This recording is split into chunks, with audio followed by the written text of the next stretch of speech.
Hi, it's Julianna Jay here, the Soul Illuminator, and I'm delighted to be with you at numerologist.com.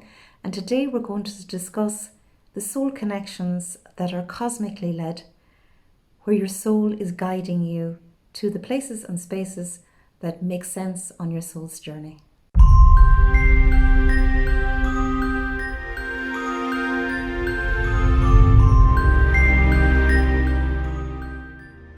As we awaken spiritually, one of the most amazing parts is the synchronicities and looking at the signs and the symptoms and the signals and the numbers and looking at all of the connections that come in and having a little bit of wonder and awe and surprise at the precision at which these connections come in. So we begin to read into life and make more sense of it than we ever did. And I do believe we come down here as beautiful souls to make connections in this human body and to see and feel what it feels like to be human and to experience what it feels like to have a sentient body where we can give and receive love, where we can feel our emotions, which are some of our greatest guides. But the people that come into our lives are so critically important, and they tend to fall into four categories. So the first category that they fall into is those who want to remind you. So the people who come in who want to remind you at a soul level of what you're here for. These can be people who have been in your life all of your life and are part of your family, and they remind you of beautiful traits you had as a child, maybe gifts and talents that you feel you've outgrown, or you maybe had been a fantastic singer when you were small, and now that you're bigger you say, God, I don't sing at all, and a sister comes along and says, but you're a beautiful singer. We always sang together. And they remind you of who you are. They also can come in the form of people who want to remind you of your own worth. So when you're going through a tough time in relationships, when you're going through a tough time maybe at work, and you're beginning to lose your sense of self-worth, there are soul connections that come in to remind you of the value of you and that you are worthy and that you are important in this world. So they remind you of your essence. They remind you of just how important you are. And I do believe every soul is important. There is a reason why you're down here on this earth. There is a soul calling, constantly asking you to go within and to shine. And the people who come to bring messages that remind you that your life has meaning and purpose are so vital, and they should be totally treasured, because to me they're like our cheerleaders. They're like the ones who are advocates for the changes that we need to make in our lives, because they see our potential. So they're the people who believe in our dreams. They're the believers in the essence of the divinity that lies within. And they shine a torch when maybe our own light is dimming. And they may bring great blessings to you when you're in an hour of darkness. So maybe take a moment to reflect and to think of people who've come in as your reminders. And whoever comes to mind, they may be still living or they may have passed on. I invite you to just lift your hand and to send some beautiful energy out to those reminders, and in this moment to remind them of their essence, and to just bring back that fulfilling energy to them, that maybe they have forgotten the power that they have served within your life. The second type of soul connection that we all have are people who are here to help us to grow. And I suppose traditionally that was the teacher. Children went to school, and it was often the role of the teacher to ensure that the child grew. But I do believe it takes a village to rear a child. And there are many, many people who are never going to have the title of teacher, but those teachers come in and they teach us what we need to know. And I'm proud to be a spiritual teacher, And a lot of the time I meet people on the path who are possibly in their 40s, where the crown chakra is just beginning to really open and their spirituality becomes a central and a core part of them, and they have questions and they need a spiritual teacher. And in those moments I just feel so happy to guard and guide that soul to fulfilling its most incredible brief on this earth, because I do believe that the seeds have been sown long ago. They're all within you, and it is important to have teachers who can really help you to cultivate that part of you. But they also come in as soulmates, and I think this is a huge area, because as a soul reader I'm often asked, is this person my soulmate? Can you look in and see, is there a future with this person? And I often get nervous of that word soulmate, because though I understand the connection, and a connection between two soulmates is just unreal. It's just this instant connection. It is a draw from within, and there is this feeling of belonging, nearly that you met your better half, you met your other half, you met something that was there and destined to fulfill you. And when soulmate connections come in, they come in like a bang, and they give us a little preparation, and they can offer us great opportunities to affirm who we are. And sometimes they will mirror back to us who we are by looking at who they are, because there's a similarity. But with a true soulmate connection, there will be a dance of growth. And I think this is something that people don't understand at a soul level. So if it's a true soulmate connection, then you can get ready for the drama. Because a lot of the time a soulmate will come in, they'll come in like a bang. They will turn your world upside down. They will bring great moments of connection and freedom, and that the world is worth living in, and that this all makes sense now. But if it's true soulmate connection, they can just as easily remove themselves from the scene and leave periods where you have to cope with some of those denser energies, denser emotions, denser feelings of being lost again. So you had found that lost part of your soul, and now this is all linked to this person. This person has removed themselves, be it for a day, a week, a year, 20 years, and that lonely feeling comes back. And it nearly feels worse, because you have found within you that maybe this connection really exists, that thing that you were looking for actually exists. And if your soul feels like it wants to hound down this person that you had the connection with, and it can tear people apart. And then often, just as you were beginning to get over it, or find a place to heal it, or find a way of working with it, the soul connection and soulmate come back in again to your life, and you're like, oh my God, I'm so scared, not again. But I'm glad they returned. My soul knew they would return. This is amazing. And you begin to go on the whirly wheel again. Sometimes that's enough, because that growth that needed to happen for you in that period of absence has actually happened, and you have become stronger within yourself as a soul, and you're not looking for another person to complete you, because you have found within yourself a level of completion that is enough, and that is not going to allow you to give your power away to another person in order to feel fulfilled. So sometimes those are long live happily ever after eternal connections, and they work really, really well. On the other hand, sometimes they really leave, and each time they come back, the pain just never goes away. And sometimes we have to honor the fact that they came in to teach us how to grow. They came in to show us what emotions feel right, what emotions feel painful, and to maybe decipher between the boundary of this love with this person. Though it feels right at times, it cuts too deep. It scorches my soul, and this is not something that is viable for me to do. The enchantment is gone, and the pain is too dense, and I need to find another version of love that can serve me. So I know this is a deep topic, because we tend to talk about soulmates up there as this flowery, lovely, romantic notion that this person is a knight in shining armor, or is your princess that has come to be with you forever. But the true understanding of soulmates are soulmates help us to grow.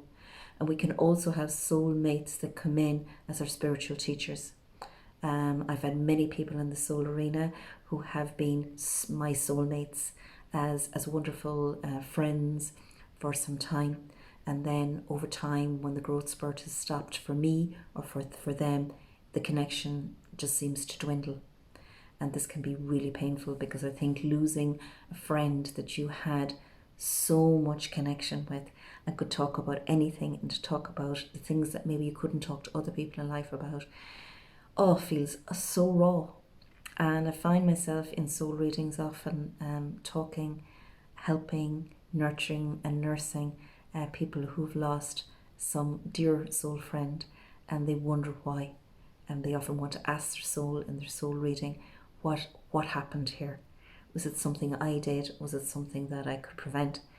And it is actually really important to get the answers to these, because it really does help you to gain a sense of the placement of the soul cosmic connection in your sacred life.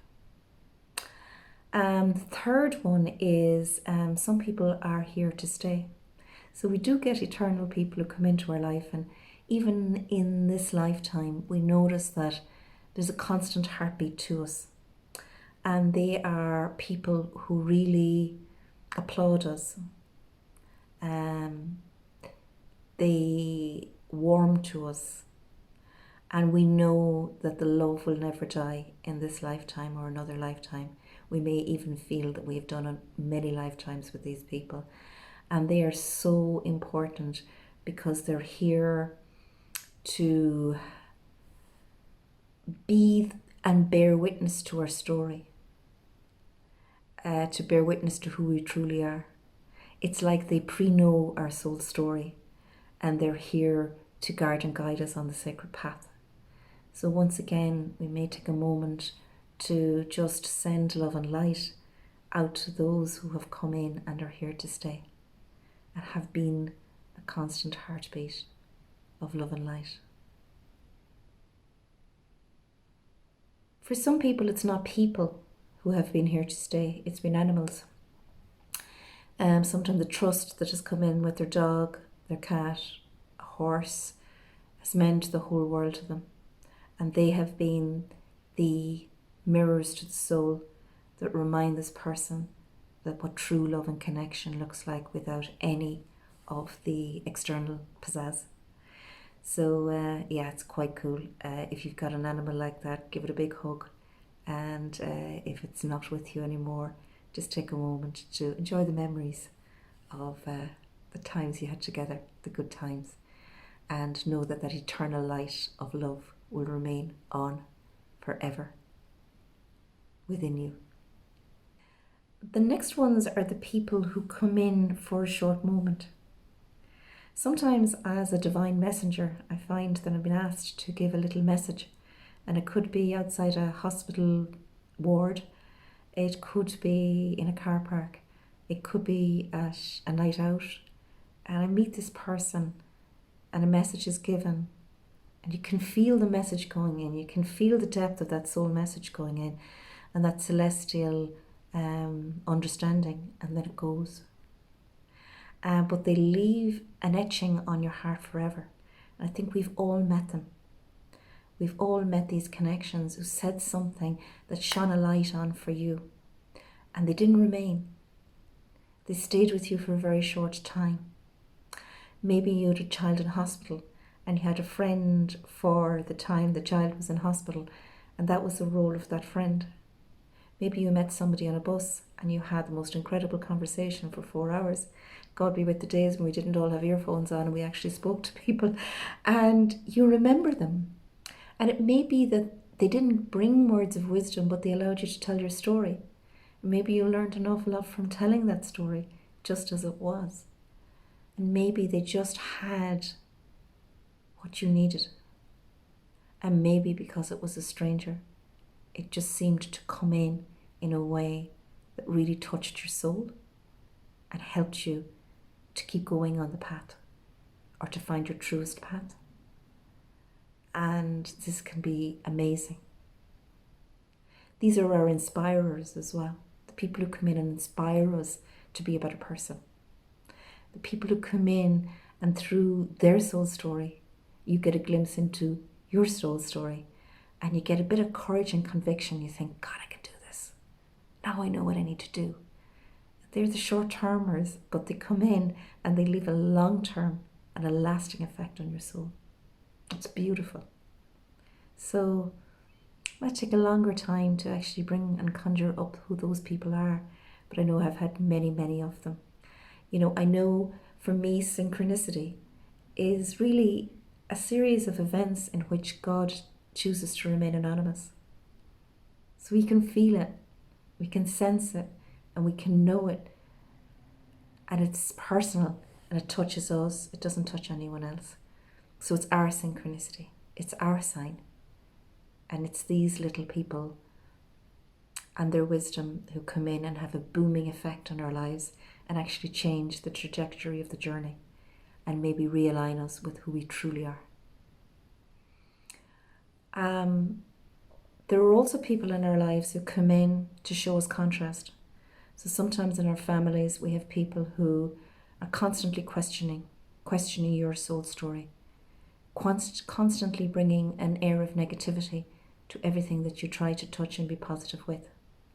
And they are the people who show us duality. They often show us what we are not. They often show us that there are many ways to live this life. They often teach us patience. They often make us reflect on, is our way the only way? And they can be massive deliverers of soul values that we have come down here to look at. So if there's somebody in your life at the moment whose journey seems to make you ponder deeply on the meaning of life, whose journey makes you question everything, who has made choices in their lives which are very in contraindication and counterflow to what you would have chosen to do and with your life. Maybe they were the ones to really ask you to dig deep because they shook you up. So they asked you to dig deep and to say, who am I now? And when my values are challenged, who am I now? And when someone doesn't agree with me, where is unconditional love? This is a hard part of the soul search, but it's easy to talk about unconditional love when we feel loved, when we feel respected, when we feel regarded, when we feel embraced for our truth and our wisdom. It's easy to love. It's easy to love within the tribe. But when you actually face the other aspect of not feeling respected, not feeling valued, not feeling upheld for your ideas and respected, it can really challenge this notion of unconditional love. And we do come down here to look at unconditional love in all of its essence and in all of its ways. And the soul has come down with a contract, and it is the only part of us with a contract, because the mind doesn't have a contract and the body doesn't have a contract, but the soul does. So some of these people who've come in to show you your polar opposite, a polar view of life, are great teachers of a deep knowing within ourselves of who we truly are. So maybe take a moment to think the relationship that seems to always cost you dearly, that brings you on soul searches you would never imagine yourself going on. What are they showing you? What are they teaching you? And what is the deep knowing that has come from the soul searching that their story brought up in you? And if it feels dense and heavy, and if it feels like it's very hard to bring in any version of unconditional love, Archangel Zadkiel is absolutely amazing at bringing in a sense of energy shift within relationships. So if you're calling in Archangel Zadkiel, it's important to say, help me to transform, transmute and transcend anything that doesn't serve. And watch for the synchronicities of the miracles that occur in your life. This is Julianna Jay, the Soul Illuminator, and it has been my honour and privilege to have you here with me. There are many videos that we talk about spiritual things on with numerologist.com, so feel free to subscribe to get more of these teachings about cosmic connections and the soul and what life is really all about. Namaste for now, and thank you for joining me. I'd love to hear your comments below and things that may have resonated for you. Thank you.